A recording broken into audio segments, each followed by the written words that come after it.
नागा साधु, त्याग, तपस्या और रहस्यमय संसार की गाथा। मैं जब पहली बार कुंभ मेले में गई तो मानो एक अलग ही दुनिया में कदम रखा।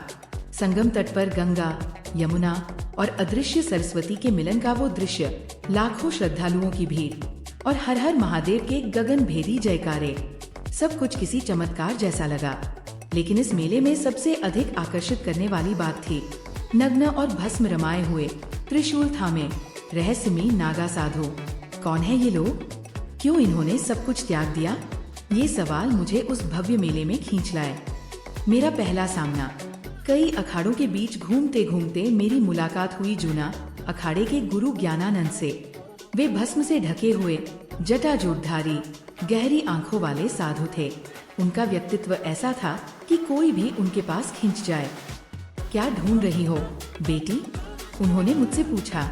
मैं पत्रकार हूँ, मैंने झिझकते हुए कहा। मैं नागा साधुओं के जीवन को समझना चाहती हूँ। वे मुस्कुराए। हमारे जीवन को समझने के लिए इसे जीना पड़ता है। लेकिन आओ, आग के पास बैठो, तुम्हें एक कहानी सुनाता हूँ। और यहीं से शुरू हुआ मेरा सफर नागा साधुओं की अद्भुत दुनिया में। नागा साधुओं का इतिहास। गुरुजी ने बताया कि नागा साधु बनना आसान नहीं है। हम सिर्फ साधु नहीं हैं, हम योद्धा हैं। हमारी शुरुआत 8वीं शताब्दी में हुई थी, जब आदि शंकराचार्य ने सनातन धर्म की रक्षा के लिए हमें संगठित किया। उस समय भारत विदेशी आक्रमणों का सामना कर रहा था और धर्म को बचाने के लिए साधुओं को भी हथियार उठाने पड़े। यही कारण है कि नागा साधुओं को सन्यासी योद्धा कहा जाता है। उन्होंने बताया कि नागा साधु बनने के लिए व्यक्ति को अपना सांसारिक जीवन त्यागना पड़ता है, यहाँ तक कि वे अपनी प्रतीकात्मक मृत्यु का संस्कार भी करते हैं। यह प्रक्रिया केवल तपस्या नहीं, बल्कि एक नए जन्म की तरह होती है। हमारे लिए नग्नता, भस्म और जटा कोई प्रदर्शन नहीं है, ये हमारे त्याग और शिव से एकात्मता का प्रतीक है। गुरु ज्ञानानंद ने कहा। शाही स्नान का आमंत्रण। गुरुजी ने मुझे अगले दिन के शाही स्नान के बारे में बताया। ये कुंभ मेले का सबसे महत्वपूर्ण और भव्य आयोजन होता है।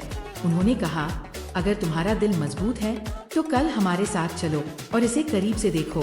मैंने तुरंत हाँ कर दी। शाही स्नान का अनुभव। अगली सुबह मैं नागा साधुओं के साथ थी। उनके शिविर से लेकर संगम तक का जुलूस ऐसा लगा जैसे समय पीछे चला गया हो। ढोलन गाड़ों की गूंज, शंखनाद और हर हर महादेव के जयकारे पूरे वातावरण को अलौकिक बना रहे थे। साधु अपनी भस्म लिपटी देह और त्रिशूल के साथ शिव के जीवंत रूप लग रहे थे। उनकी आंखों में एक अजीब सी चमक थी, जैसे उन्हें इस दुनिया से कोई मतलब ही न हो। जब हम संगम पहुँचे तो साधु जल में कूद पड़े।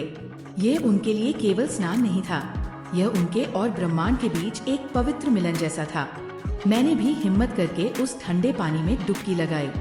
गुरु ज्ञानानंद का संदेश। स्नान के बाद गुरुजी ने मुझसे कहा, नागा साधु केवल भस्म और त्रिशूल तक सीमित नहीं है। हम एक प्रतीक हैं त्याग, साहस और आत्मज्ञान का। हमारी नग्नता ये दिखाती है कि जब हम हर चीज का त्याग कर देते हैं तभी हमें असली आजादी मिलती है। याद रखना, जीवन भी एक नदी है और इसे बहने देना चाहिए। समाप्ति। मैं कुंभ मेले से लौट आई, लेकिन मेरा मन वही कहीं रह गया। नागा साधुओं का जीवन केवल तपस्या नहीं, एक क्रांति है। उनकी गाथाएं, उनकी साधना और उनका त्याग हमें ये सिखाता है कि सच्चा बल भीतर से आता है।